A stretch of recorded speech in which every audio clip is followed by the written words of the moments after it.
శ్రీ మహాజనాధిపతయే నమః. శ్రీ గురుభ్యో నమః. ఇక్కడ ఎప్పుడైతే ఈ రకంగా ధర్మరాజు సర్వస్వము కోల్పోయాడు, మోసపూరితంగా కుట్రపూరితంగా జరుగుతున్న జూదంలో శకుని గెలిచాడు, దుర్యోధనుడు గెలిచాడు. దుర్యోధనుడు అన్నాడు, విదురా రాయిలాగా పాండవుల మనసుకి నచ్చినటువంటి ప్రియసతి అయినటువంటి ద్రౌపదిని ఇక్కడ తీసుకొని రా అని ఆజ్ఞాపించాడు.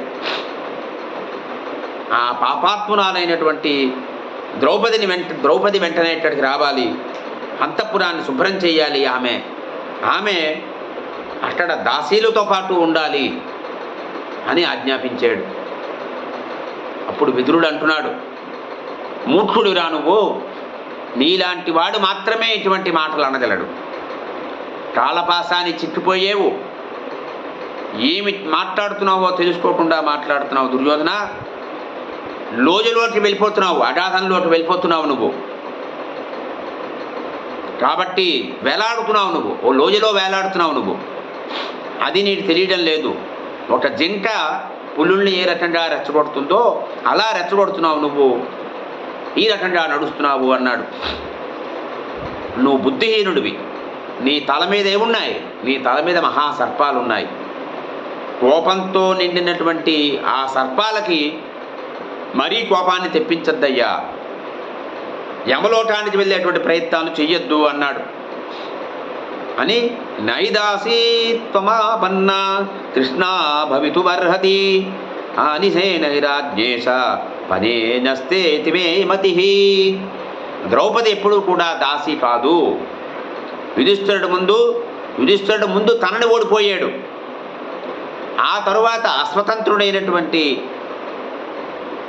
యుధిష్ఠిరుడు ద్రౌపదిని పన్నంగా పెట్టాడు అని నేను భావిస్తున్నాను అన్నాడు విదురుడు.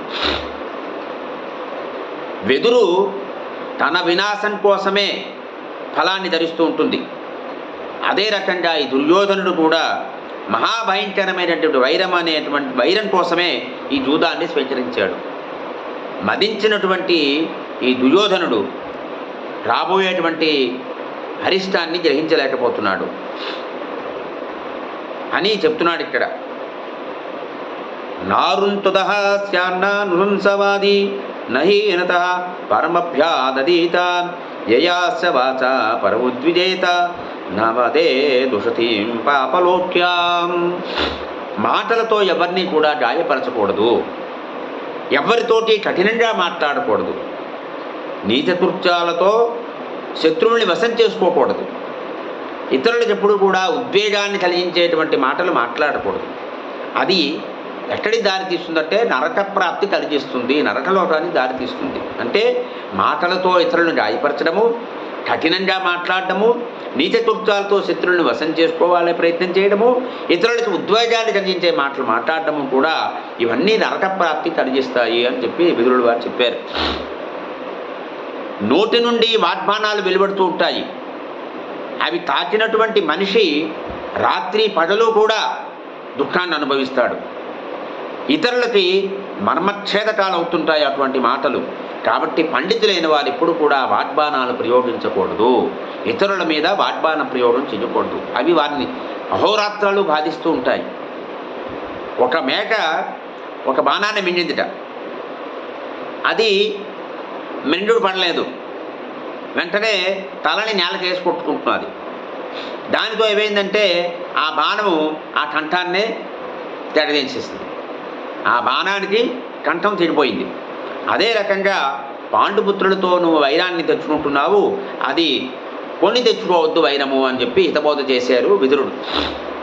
పాండవులు వనచరులతో కానీ, గృహస్థులతో కానీ, మహర్షులతో కానీ, పండితులతో కానీ ఎప్పుడు కూడా ఈ రీతిగా మాట్లాడరు.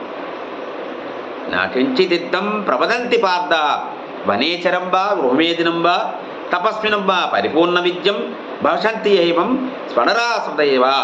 ఎప్పుడు కూడా వారు ఎవ్వరితోటి ఈ రకంగా మాట్లాడరయ్యా అని దుర్యోధనుడికి అత్యంత భయంకరంగా ఉండేటువంటి వక్రంగా ఉండేటువంటి నరకద్వారం గురించి తెలియదు. దుశ్శాసనుడితో పాటు కౌరవుల్లో చాలామంది ఈ దూతక్రీడలో దుర్యోధనుడిని అనుసరిస్తున్నారు. సొరకాయలు నీటిలో మునిగిపోవచ్చు, రాళ్ళు నీటిలో తేలొచ్చు, నౌకల్ని శాశ్వతంగా నీటిలో ముంచొచ్చు. కానీ మూర్ఖుడైనటువంటి సుయోధనుడు ఉన్నాడే, వాడు హితకరాలైనటువంటి నా మాటల్ని మాత్రం ఎప్పుడూ వినడు అని చెప్పారు. ఈ సుయోధనుడు నిశ్చయంగా ఈ కురువంశానికి నాశకుడు అవుతాడు. సర్వనాశనము కూడా, సర్వహరో వినాశ, సర్వము నాశనము చేసేటువంటి పని వీడి ద్వారానే జరుగుతుంది. ఈ సుయోధనుడు మిత్రుల యొక్క మాటల్ని ఎంత మంచివైనా సరే వినడు. ఎందువల్ల? వర్ధతే లోభయేవా, వీళ్ళో ఎప్పుడు కూడా లోభం పెరిగిపోతూ ఉంటుంది. అటువంటి సుయోధనుడు వినాశానికి దారిని వెతుక్కుంటున్నాడు అని విదురుల వారు చెప్పారు. స్వస్తి ప్రజాభ్య పరిపాలయంతాం న్యాయేన మార్గేణ మహీమహీషాః గోబ్రాహ్మణేభ్యః శుభమర్చనిత్యం లోకాः సమస్తాः సుఖినో భవంతు. కాలే వర్షతు పర్జన్యః పృథివీ సస్యశాలినీ దేశోऽयं శోభరహితో బ్రాహ్మణాः సంతు నిర్భయాः అపుత్రా పుత్రిణः సంతు పుత్రిణः సంతు పౌత్రిణः అదనా సదనా సంతు జీవంత